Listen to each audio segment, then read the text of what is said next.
generador cuántico. Así funciona nuestro modem personal, que tienen en común el I Ching, el tarot y el ajedrez. Parecen juegos, pero al mismo tiempo son también oráculos.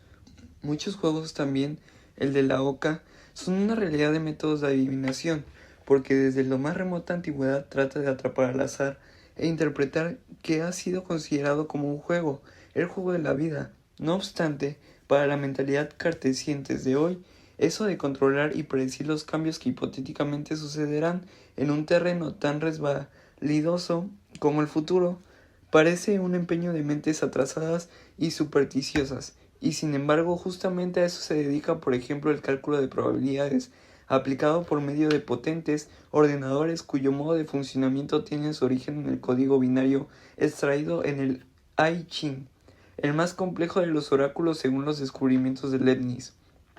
Un lenguaje universal.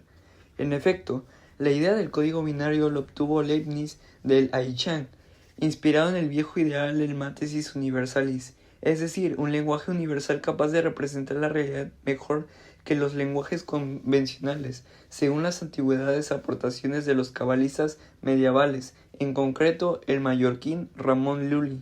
El cometido es derribar las barreras idiomáticas aparecidas en la tierra tras el acontecimiento en el relato bíblico de la Torre de Babel. Así de la idea era crear un lenguaje de matemática, por medio de la cual escribir o hablar equivaldría a calcular y pensar, o imaginar, equivaldría a operar matemáticamente. Este intenso es por lo menos tan antiguo como el mismo mito de la Torre de Babel, construida en Babilonia, actual Bagdad, con el esfuerzo de los hebreos esclavizados de Jerusalén por el rey Nabucodonosor. Por eso la cábala judía intentaba descifrar la raíz secreta, la esencia numérica que subyace en todas las cosas con el fin de encontrar el Shem Semporash, la palabra número con la que Dios creó el universo. Pues bien, un empeño parecido lo tienen los modernos expertos de la física cuántica, estudiando el comportamiento aleatorio de las partículas subatómicas, y este singular se completa en el hecho de que Carl Jung estableciese la existencia de 64 arquetipos, roles o modos de comportamientos básicos ante la vida, porque 64 es precisamente el número de cartas que se compone las barajas del tarot, la cantidad de casillas del tablero de ajedrez y también el número de hexagramas constituyen al I Ching. No obstante, para una mejor comprensión y síntesis, Jung redujo 64 arquetípicos a los 22 arcanos mayores del tarot, y 22 son también las letras del alfabeto hebreo, con lo que según el Talmud Yahvé lo creó todo. Aleatoriedad. ¿Cómo reordenar el azar? Pero en contra de los que pensamos, los oráculos de la antigüedad no servían para predecir el futuro, sino para conocer el arquetipo del consultante y enseñarle a obrar de modo más acertado al destino que deseaba. El oráculo era así un método para reordenar el azar en beneficio de la persona. Los científicos modernos utilizaban para explicar este curioso efecto la palabra aleatoriedad. De esta forma, con el paso del tiempo y la transformación de la magia en ciencia, la informática se convirtió en una nueva cábala y la física cuántica en el modo de comprender cómo se comporta el orden implicado que opera en el caos, es decir, una forma técnica de comprender el azar, porque resulta que disponemos de semejante cualidad natural. Comprender el azar, para ello nuestro cerebro tiene una zona especial que procede a la aleatoriedad y nos relaciona a distintos niveles de profundidad. Con todo lo demás es algo así como un módem cuántico. La mente funciona como un ordenador por el código binario, basado en unos ceros. De hecho, este lenguaje digital fue adoptado por las máquinas porque es mucho más sencillo que el sistema numérico decimal. Los científicos han comprendido que nuestra mente ahorra tiempo y energía usando ese método de decisión, dividiéndolos todos en dos opciones, entre el sí y el no. Sin embargo, esta misma lógica binaria que nos simplifica la manera de pensar, al no ser las máquinas, nos encadena en el mismo determinismo que encadena la mente de un ordenador, romper las reglas deterministas. Nuestra mentalidad casual proviene precisamente de ese modo de pensamiento binario, eficaz, pero inadecuado para intervenir en el azar, o sea, para reordenar lo aleatorio, eso que llamamos suerte, en nuestro beneficio. Dicho que otro modo para ir más allá del pensamiento disyuntivo esquizotomizado del código binario y unirlo con el centro procesador de aleatoriedad que radica en nuestro cerebro, necesitamos aprender a pensar de modo sincrónico. En palabras de Carl Jung, el pensamiento casual es lógico, binario y racional, pero también es determinista. De ahí su capacidad de predecir a través de los oráculos. Sin embargo, esa capacidad es tan limitada como los ordenadores, que precisamente por ello no poseen libre albedrío. No pueden pensar que por sí mismo hasta el punto de determine de convertirse en dueños de su propio destino. ¿Cómo podemos hacer nosotros, rompiendo las reglas y asumiendo un arquetipo superior que nos permite maniobrar en sintonía con el azar y el caos de la vida? Por el contrario, el pensamiento sincrónico en aleatorio acierta por intuición holísticamente, sin que medie la lógica, sin esfuerzo sintonizado con el orden implicado a la inconsciencia colectivo. Por eso no predice, sino que se convierte en el propio Vaticano. Eso de los psicólogos llaman profecía autocumplida. El ser humano es libre porque posee ambas casualidades en su cerebro, la de ser libre y la de no serlo. El libre albedrío es también la libertad de no usar el libre albedrío. Por eso, multitud de personas se privilegian al determinismo y se convierten en ordenadores, dicho de modo aleórgico, en máquinas que operan con el potente pero determinista código binario. Estas personas están, según Jung, esquizotomizadas, polarizadas. Tú eres el oráculo. Es necesario darse cuenta de algo que Leibniz no supo ver, pero Carl Jung sí. Comprendió cuando estudió el I Ching, oráculo chino de las mutaciones.